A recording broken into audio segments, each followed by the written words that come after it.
हामी जब 0 पोइन्टबाट उकालो लागिसक्यौँ है। अस्ति दुईजना टक्क सौदलको भ्लग हेर्नु भयो भने दुईजना छुट्ने हामी दुईजना हो। त्यो थोरै कारणवशले गर्दा जानु पाइएन। त्यसो गर्दा आज हामी ट्युसनले गइरहेको छौँ। त्यो मौसम एकदम दामी छ। आजको मौसम यसरी मौसमले साथ दियोस् फर्किन्जेलसम्म भगवान्लाई सब प्रार्थना पनि छ।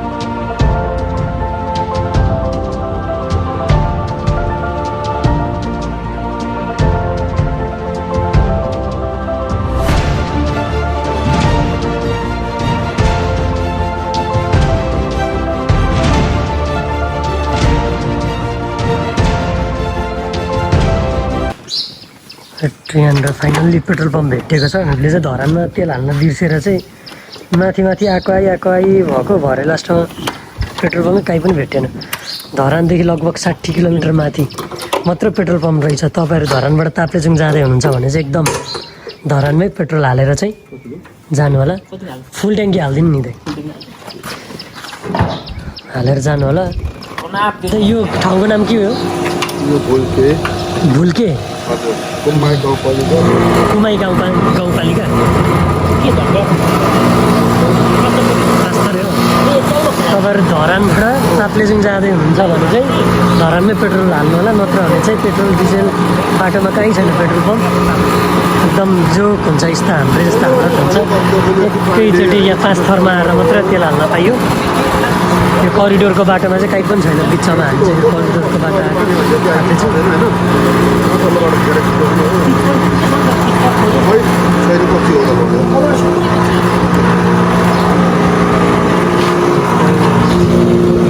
साथीभाइहरू हेर्नुहोस् के गाइज फाइनल्ली हामी जोरसाल आइसकेको छौँ।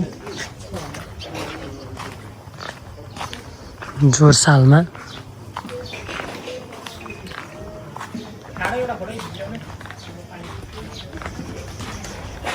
हामी चाहिँ यहाँ जोरसालमा छ र जोरसालबाट जोरसालको मिठो छ, दामी छ। हामी चाहिँ अहिले जोर पोखरी आइसकेका छौँ। 5 थरको अब यहाँबाट चाहिँ 2 घन्टामा चाहिँ हामी ताप्लेजुङ पुग्छौँ। अहिले चाहिँ हामी यहाँ काबेली खोला आइसकेको छौँ। ताप्लेजुङ जान लाग्दाखेरिको यो अन्तिम खोला हो। यहाँबाट चाहिँ अब ताप्लेजुङ हामी जाँदैछौँ। यहाँबाट 23 किलोमिटर मात्र छ ताप्लेजुङ। पानी पर्दा आएर छ यता 5 थर यता ताप्लेजुङ। गाइज हामी चाहिँ फाइनल्ली ताप्लेजुङ बजार आइपुग्न लाग्यौँ। ताप्लेजुङ छिर्यौँ हामी चाहिँ। ताप्लेजुङ आयो।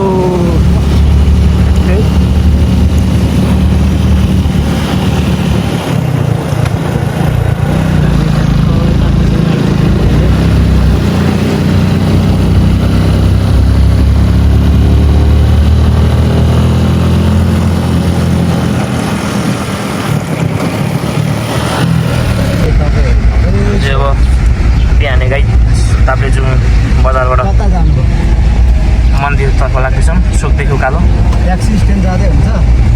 अब चोरी अगाडि ट्याक्सी स्ट्यान्ड छ। तपाईँले बाटोमा रिसिभ गरिहाल्छु। यहाँ देखिन्छ 2टा बाटो। तल्लो चाहिँ टक्क हस्पिटल जाने बाटो, यहाँ तल्लो। यो माथिल्लो चाहिँ मन्दिर चढ्ने। ए होइन दाइ, तल हस्पिटल जाने बाटो।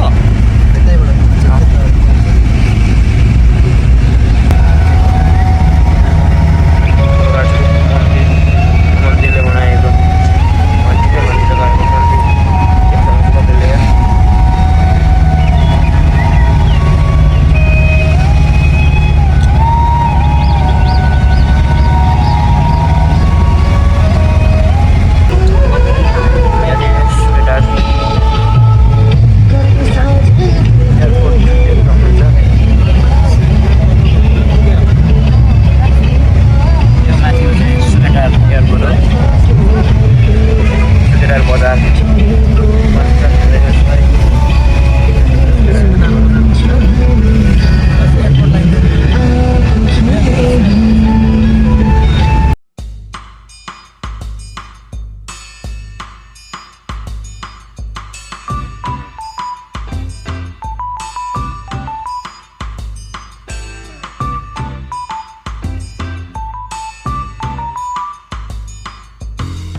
हेलो गुड मर्निङ गाइज पोहोर चाहिँ म यहाँनिर हाम्रो अभिनवसँग आएको थिएँ अनलाइन हाल्दा हुन्छ है होइन योपालि चाहिँ म यहाँ हाम्रो नामसाङसँग हो नामसाङ हेलो गर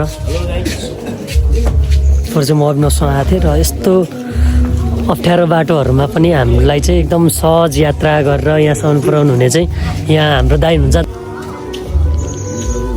यो गाडीमा चाहिँ यहाँसम्म आयौँ बाइकमा चाहिँ आउनु एकदम धेरै गाह्रो हुने रहेछ पानी पर्दाखेरि त किनकि पोसिबल पनि छैन बाइकमा आउनलाई यो ठाउँ र बाइकमा आइएको भए चाहिँ बिजोक हुने रहेछ ताप्लेजुङबाट यहाँनिर एकदम धेरै अप्ठ्यारो न अप्ठ्यारो बाटोहरू थियो र दाइले चाहिँ एकदम धेरै सहयोग गर्नुभयो यस्तो धेरै अप्ठ्यारो बाटोहरू थियो एकदम यात्रा एकदम सहज भयो ल दाइ मेरो गाडी नम्बर 52 है ल ट्याक्क हुन्छ हुन्छ दाइ दाइको नाम चाहिँ मेरो सुदीप तामाङ हो घर चाहिँ कता दाइ यहीँ फुङलिङ नगरपालिका 9 यही नै हो बाटो बनाए त धेरै सहज हुने है दाइ बाटो बन्दा त ठिकै हुन्थ्यो अब खै केबल कार भन्दा नि बाटो बनाए चाहिँ हुने होइन केबल कार भनेको चाहिँ व्यक्तिगत ऊ हो बाटो भनेको चाहिँ सार्वजनिकै हो सबैको भयो होइन सबैलाई सहज भयो सबैले आउने यात्रीहरूले आफ्नै गाडीहरू ल्याएर ठाउँमै आउनु पाउँछ है त्यही हो हुन्छ दाइ गोल स्टारको जुत्ता लाएर होइन अब हाम्रो यात्रा चाहिँ पाथिभारासम्मको हुन्छ गोल स्टार बनाउने माननीय विदेशी राणा चाहिँ संसद भवनभित्र हामी गोल स्टार लाउने चाहिँ अब ताप्लेजुङको पाथिभारातिर जाँदैछौँ के पनि बनाउनु पर्यो अरे हो माननीयज्यूहरूले जुत्ता मात्र होइन बाटो पनि बनाउनु पर्यो यो पर्यटकीय स्थल यस्तो राम्रो ठाउँ मान्छेहरू आइरहेको छन् क्षितिज थेपेको इलाकामा हामी छौँ होइन बाटो पनि बनाउनु पर्यो भन्ने सल्लाह सुझाव दिँदै हामी चाहिँ यहाँनिर उकालो चढ्यौँ पूजा गर्नु पुग्थ्यौँ कारणवश आज आइपुग्नु पाइएन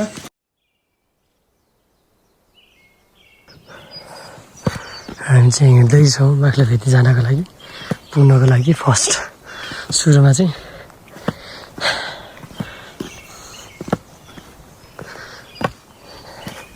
हिँड्नलाई चाहिँ ठिकै छ एकदम आज बिहान छिटो उठेर चाहिँ हिँड्दै हिँड्दै यसरी जाँदैछौँ नामसँग अगाडि अगाडि छ म पछाडि पछाडि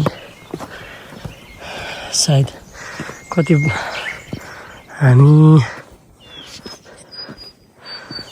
हामीले हिँड्न सुरु गरेको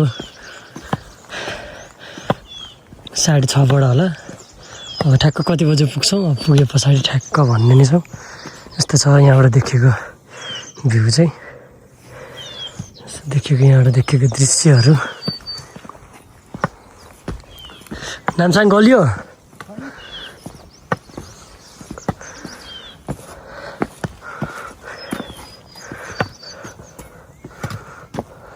तल त स्टेसन माथिबाट देखिएको चाहिँ यो चाहिँ केबल कारको स्टेसन रहेछ यहाँनिर मान्छेहरूले विरोध गरेर चाहिँ यो बन्नबाट रोकेको रहेछ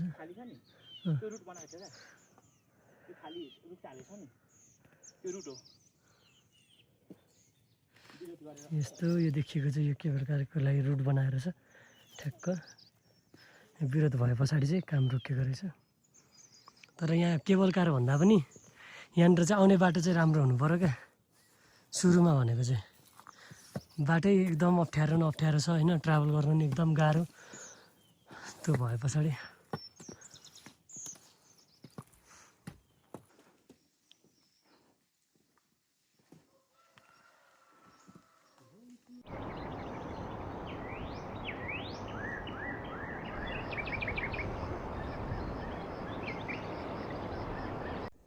अहिले चाहिँ हामी त्यो बाटोमा आइपुगेका छौँ 3370 मिटर उचाइमा रहेको त्यो बाटोमा चाहिँ हामी यहाँनिर आएर चाहिँ यसो विश्राम लिइरहेका छौँ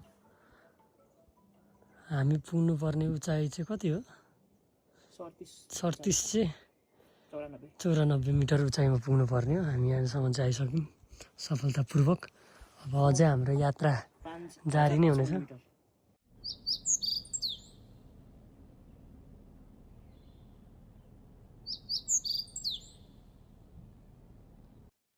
सानो सानो घन्टीले चाहिँ यहाँ यसरी ठुलो घन्टी बनाइएको रहेछ पाथिभरा माताको दर्शन गर्नलाई यहाँ ढुक्कैमा आइसकेका छौँ यहाँबाट देखिने दृश्य चाहिँ यस्तो छ। अहिले हुसु लागेर त्यति साह्रो मजाले भ्यूहरू देखेको छैन। यहाँ सानो सानो घरहरू छ। यस्तो छ। अब हाम्रो यात्रा चाहिँ यहाँबाट सुरु हुन्छ फेरि।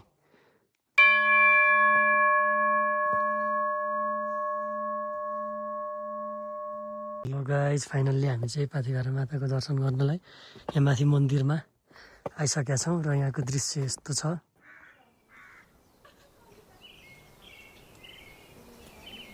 यहाँनिर नामसाङ र म यहाँनिर कति घन्टा हिँड्यो हामी? लगभग 2 घन्टा हिँड्यो है। 2 घन्टा हिँडे पछाडि चाहिँ 2 घन्टाको कठिन यात्रा पछाडि चाहिँ हामी यहाँनिर आइसकेका छौँ। ल केही भन नि त, यहाँ नामसाङ ज्वरो आएर तनाव छ, त्यही पनि आइपुग्यो। केही छैन, बिस्तारै बिस्तारै अब हामी जान्छौँ। उसले जुत्ता खोल्दैछ, अब दर्शन गर्छौँ अनि बिस्तारै हामी झर्छौँ। लगभग 2 घन्टा लाग्यो हामीलाई मुनिबाट यहाँ माथि आउनको लागि, तल्लो फेदीबाट माथि आउनलाई। किनकि आज त्यति साह्रो हिँड्न पनि सकेन अरू बेला जस्तो। नामसाङ एकदम बिरामी भएर चाहिँ ज्वरो आएर चाहिँ अलिकति बिस्तारै आउनु पर्यो।